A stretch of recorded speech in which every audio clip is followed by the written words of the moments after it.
High, আজকে চলো তোমাদের দেখাই আমার ছাদ বাগানের গাঁদা গাছগুলো। কি অপূর্ব লাগছে দেখো তোমরা। এই ফুলটা দেখো, পুরো মনে হচ্ছে একটা আস্ত লাড্ডু, এতই সুন্দর কালারটা।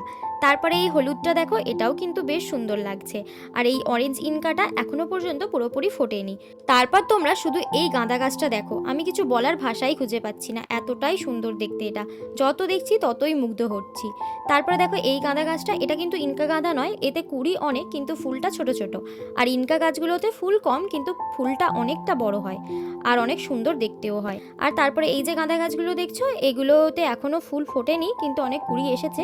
আর এগুলো কিন্তু মিশর বীজ থেকে লাগানো চারা। আগের ভিডিওতে আমাকে চন্দনা বন্ধু নামে একজন কমেন্ট করে জিজ্ঞাসা করেছিল আমার এই হাইব্রিড জবা গাছটা আর এই অরেঞ্জ কালারের গোলাপ গাছটার দাম কত নিয়েছিল।